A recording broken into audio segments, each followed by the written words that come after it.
Number 3 here for Friday. Let's look ahead at the weekend. There's some compelling matchups on the way. Got to kick off our weekend preview though with the MK Derby. Oh, is that what we're calling it? Okay. The MK Derby. Not it's that maybe the what did I say in pre-show, the morning Kikiko? Which is, I No. guess, about that's supposed to be a reference to El Clasico somehow. MK Kiko. Let's go with MK Derby. Liverpool versus Fulham. Liverpool, obviously, top of the Premier League. Fulham having an outstanding year. American Anthony Robinson, most likely to feature in this one, too. Yeah. How will the Cottagers fare? Will they spring the first loss on the Reds since, what, week 4 of the season? I'm not super confident about that, Robert. I think that's fair to say. Now, obviously, the draw against Arsenal was a fine showing for the Cottagers and a point that maybe you think of as a bonus point if you're a Fulham fan. I certainly do. I don't know that I want to press my luck and sit here and go, I expect something against Liverpool at Anfield. At Anfield. I was thinking about the history of this matchup, though. And recently, Liverpool won back in April in the league at Craven Cottage. It was 2 very late goals for Liverpool still to win, I think, if I recall. Yeah, and then there was the League Cup, tie, which I think Liverpool ended up winning on aggregate 3-2. That last year as well, they met each other in the League Cup. It was 2-1 at Anfield and then 1-1 at Craven Cottage. You know, I don't see a Fulham victory. Oh, March 2021, Fulham won at Anfield. This is the game I think I was trying to remember. Man, that's a long time ago. That says something that you're like, didn't they just do that? Oh yeah, 3.5 years ago. Yeah. Well, look, I mean, again, nobody expects it, right? So for Fulham to have any victories against Liverpool at Anfield is a surprise. I mean, you can go back to the Clint Dempsey goal, 2011. I'm looking at it right. I'm looking at the match report right here. Clint Dempsey scored in the 85th minute of that game. I believe that goal kept Fulham in the Premier League. I think that's Really? the goal that saved Fulham back in 2011, if I'm remembering my history right. So, yeah. In yeah, that there you go. edition of Fulham pulling it out of the fire, I feel like they've got a few of those on their resume now. Where Oh, that was a December match. It definitely didn't save them from relegation if it was in December. I'm thinking of a different Dempsey goal, maybe. But he did score against Liverpool at Anfield. Oh no, that was at Craven Cottage. All right, I'm getting my history all mixed up here, Rob. Let's just move on. Anyway, I don't expect a victory. I would be thrilled if they can get a draw. Does Anthony Robinson Jedi? Does he do the mind tricks on Salah and keep him out of the net? Well, you could argue that there might be some auditioning happening as well. I mean, I think it's pretty clear that Anthony Robinson's level is better than Fulham, and there are clubs that have been linked to him. I don't think January is happening. I know that would be surprising, but could very easily see him moving in the summer. And I think Liverpool's the kind of club that he would thrive at, to be honest with you. So, yeah. And there is some speculation on the fullback situation at Liverpool with Trent maybe leaving and Robertson's form kind of dipping a little bit. There is possible need for fullback coverage at Anfield, but the derby that probably is going to pique the attention of more folks out there, the Manchester Derby, is on Sunday. I think the bad streak for Manchester City is 1 win in 10. So if there's ever, or if there's a time for the red side of Manchester to get a win, it could be on Sunday. Is it though? I mean, the thing about this derby that's fascinating, you know, if you're a neutral, is it kind of is like watching. I don't know. I guess I can't say high speed because neither of them is moving very well at the moment. Maybe it's like watching two old people, like trying to move as fast as they can towards one another in order, you know, to fight or something, and you're just like watching it like in slow. It's like it happening in slow motion. Like, are they actually gonna collide here?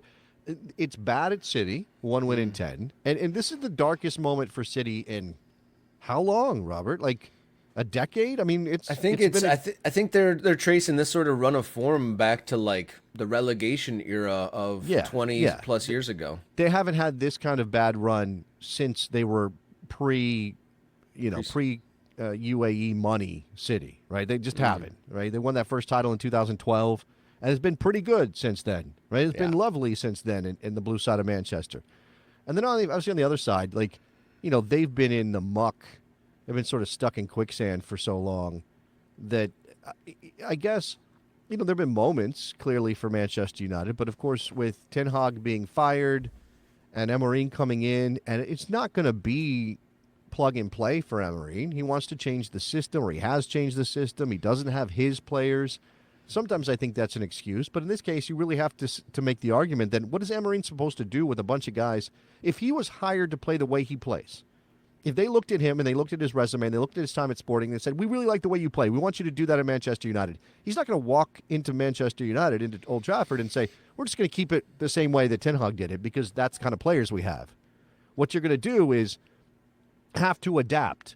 And that means that players who are not comfortable in that system either have to learn it or you're just going to struggle for a while before you can get to a window where you can replace some of those players.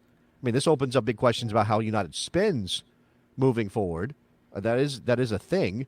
But for the moment, you kind of have to live with choppy results for Manchester United. We saw it. We saw it against Forest.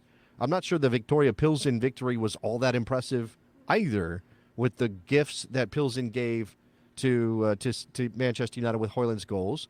Onana looked disastrous in that game once again. Speaking of gift giving, jeez. Yeah, absolutely terrible. Yeah, he's feeling the holiday spirit, Andre Onana. He's like, I got gifts for everybody. Goals. Everybody gets goals. It's going to be interesting, fascinating. I could see it end up being like a 1-1 draw that just doesn't do anybody, doesn't make anybody happy on either side of the city.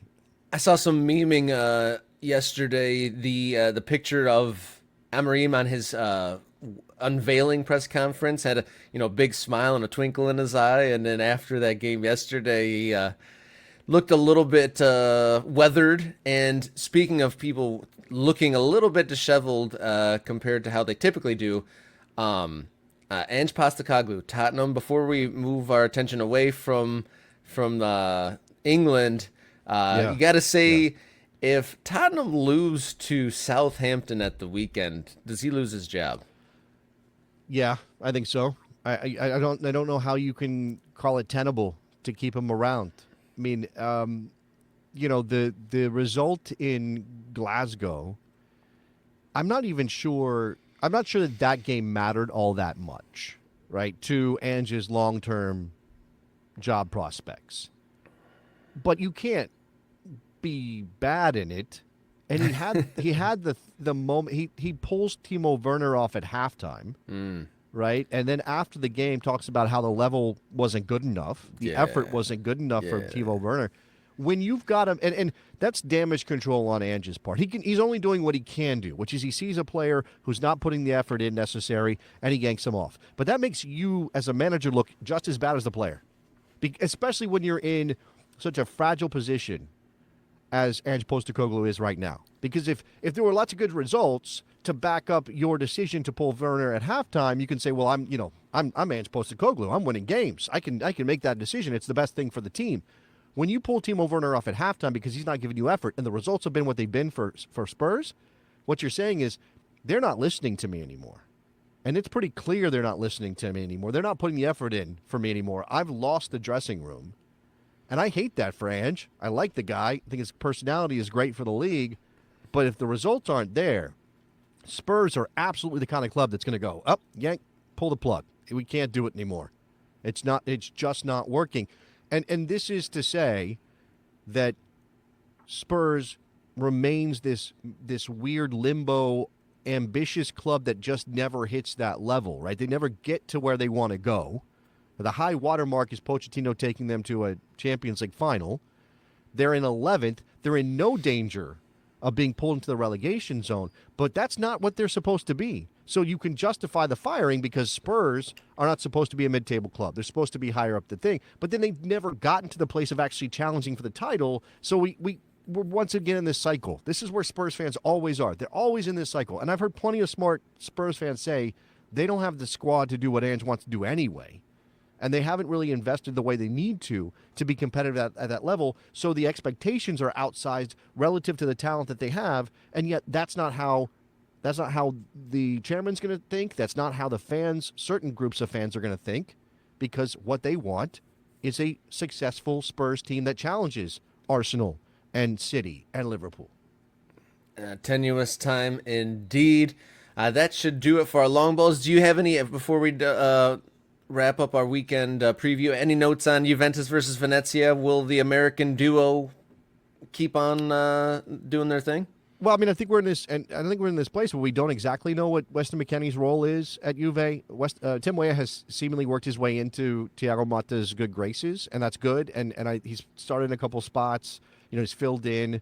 Weston McKennie continues to pop up and do good things when he's on the field. But remember, he missed a bunch of games, or a couple of games anyway. I think he's only got 5 appearances in the league. Discomfort, or whatever it was called. And we don't know if that was he pissed somebody off, or he really was dealing with an injury, or he got too fat, or I don't know, offended somebody with his pasta dishes he makes while he's over there. They don't seem to like what he does with pasta and pesto. But I don't know. I mean, I hope he plays. Obviously, on the other side, you have Gianluca Busio, who made his way back into the national team on the strength of his play at Venezia. So it'll be interesting to watch.